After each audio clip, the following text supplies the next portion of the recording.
Hi everyone. So இந்த வீடியோல நம்ம என்ன பார்க்க போறோம்னா HTML forms பத்தி பார்க்க போறோம். So HTML forms அப்படினா எதுக்கு வந்து இந்த form யூஸ் பண்றோம் அப்படினு பாத்தீங்கன்னா இந்த form வந்து ஒரு user data input-ஓட கலெக்ட் பண்றதுக்காக நம்ம form யூஸ் பண்றோம். For example, இப்போ வந்து எந்த ஒரு வெப்சைட்ல பாத்தீங்கன்னா ஒரு யூசர் நேம், பாஸ்வேர்ட் சோ இதெல்லாம் இருக்கும்.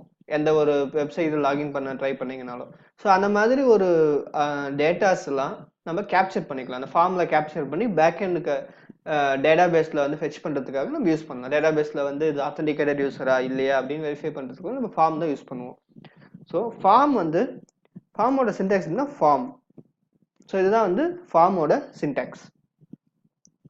சோ உள்ள வந்து இந்த ஃபார்ம் உள்ள வந்து ஃபார்ம் எலிமெண்ட்ஸ் இருக்கும். சோ ஃபார்ம் எலிமெண்ட்ஸ் வந்து நம்ம என்னென்னலாம் ஃபார்ம் எலிமெண்ட்ஸ் ஃபார் எக்ஸாம்பிள் வந்து இன்புட் எலிமெண்ட்ஸ் வச்சுக்கலாம், டெக்ஸ்ட் ஃபீல்ட் இருக்கு, check box, radio button and submit button. So இதெல்லாமே வந்து ஃபார்ம் எலிமெண்ட்ஸ் அப்படின்னு சொல்லுவோம். ஸோ ஃபார் எக்ஸாம்பிள் ஃபர்ஸ்ட் வந்து பேசிக்காக வந்து இன்புட் எந்த ஒரு அப்ளிகேஷனும் இன்புட் எலிமெண்ட் தான் வந்து காமனாக இருக்கும். ஸோ இன்புட் எலிமெண்ட்ல வந்து இதுதான் வந்து most common important form element. So இதுல வந்து நிறைய செவரல் வேஸ் இருக்கு. ஏதாவது அந்த இன்புட்டோட டைப் பேஸ் பண்ணி, டைப்புங்கிறது ஒரு ஆட்ரிபியூட். ஸோ இந்த இன்புட் டைப்ல வந்து நீங்க எந்த மாதிரி வந்து எலிமெண்ட் ஸ்பெசிஃபை பண்ணும், பட்டன் வேணுமா, செக் பாக்ஸா, இல்ல என்ன இதுல இருக்கிற எல்லாமே வந்து நம்ம யூஸ் பண்ணிக்கலாம். ரேடியோ பட்டனா, இல்ல சப்மிட்டா, இல்ல டெக்ஸ்டா. ஸோ ஃபார் எக்ஸாம்பிள் இப்போ நான் டெக்ஸ்ட் சூஸ் பண்றேன்னா இது வந்து ஒரு இன்புட் டெக்ஸ்ட் மாதிரி பிஹேவ் பண்ணும். ஸோ ரேடியோ அப்படின்னு கொடுக்கும்போது ரேடியோ பட்டன், ஸோ சப்மிட் கொடுக்கும்போது சப்மிட் பட்டன். ஸோ அந்த மாதிரி பிஹேவ் பண்ணும். ஸோ இங்க வந்து நான் வந்து ஒரு ஃபார் எக்ஸாம்பிள் இங்க வந்து ஒரு ஃபர்ஸ்ட் நேம் அப்படின்னு நான் கொடுக்குறேன். ஃபர்ஸ்ட் நேம் வந்து டைப் பண்ணணும். நான் இங்க ஒரு பிரேக் கொடுத்துக்கிறேன். பிரேக் கூட வேண்டாம். ஸோ அப்படியே நம்ம கண்டினியூ பண்ணுவோம். ஸோ இங்க வந்து நான் வந்து ஒரு வேல்யூ கொடுக்கறதுனா கொடுக்கலாம், கொடுக்காமலும் இருக்கலாம். ஸோ நெக்ஸ்ட் ஒரு பிரேக் போட்டுக்கிறேன். Next last name. ஸோ இது வந்து ஃபார் எக்ஸாம்பிள் லாஸ்ட் நேம் கூட வேணாம், ஒரு பாஸ்வேர்டு கூட வச்சுக்கலாமே. இங்க வந்து நம்ம யூசர் நேம் அப்படின்னு வச்சுக்கலாம்.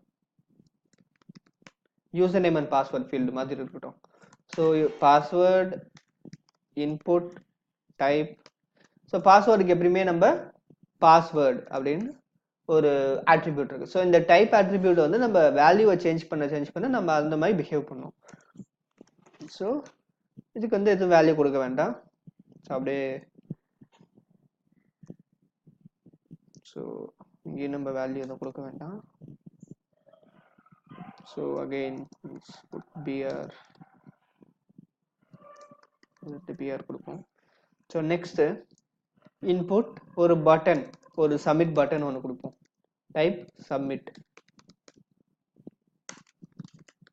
பட்டனோட நேம் வந்து சப்மிட். ஓகே. ஸோ இது என்ன பண்ணுன்னா சப்மிட் அப்படின்னு கொடுக்கும்போது இந்த ஃபார்ம் எப்படி அது சப்மிட் பண்ணும், இந்த ஃபார்ம்ல இருக்கிற வேல்யூஸ் இப்போ நீங்க user name and password type பண்ணிட்டு இந்த பட்டனை சப்மிட் பட்டனை கிளிக் பண்ணும்போது, ஸோ இப்போ நான் இங்க ரன் பண்றேன். So user name and password field இருக்கு. ஸோ நான் யூசர் நேம் அண்ட் பாஸ்வேர்டுக்கு இன்னொரு பிரேக் கொடுத்துப்போம். ஸோ இங்க வந்து யூசர் நேம் அண்ட் பாஸ்வேர்டு இருக்கு. இங்க பாத்தீங்கன்னா இன்புட் டைப் சப்மிட் நான் கொடுத்துருக்கேன். ஸோ இந்த பட்டன் கிளிக் பண்ணும்போது இந்த ரெண்டு வேல்யூ வந்து உங்களுக்கு பேக் எண்ட்ல சென்ட் ஆகணும். ஸோ அப்படி பார்க்கும்போது ஃபார்முக்கு வந்து நம்ம ஒரு ஆக்ஷன் அப்படின்னு ஒன்று கொடுக்கலாம். ஃபார்ம் இது ஆக்ஷன் என்ன பண்ணணும், இந்த சப்மிட் கிளிக் பண்ணும்போது என்ன ஆக்ஷன் கொடுக்கணும். இப்போ வந்து எனக்கு ரிசல்ட் பேஜுக்கு போ, result.php. ஸோ இது வந்து PHPல வந்து டெவலப் பண்றாங்க அப்படின்னு பார்க்கும்போது நம்ம இந்த result.phpன்னு கொடுக்கும்போது இந்த PHP பேஜ்க்கு போகும். ஸோ இந்த இதுல போயிட்டு அந்த வேலிடேஷன்ஸ்லாம் நடக்கும். ஸோ இது வந்து கரெக்டா இருக்கா இல்லையா, இந்த user name and password, so இது எல்லாமே கிடக்கும். ஸோ இதுதான் வந்து ஒரு நார்மல் HTML ஃபார்ம்ஸ்.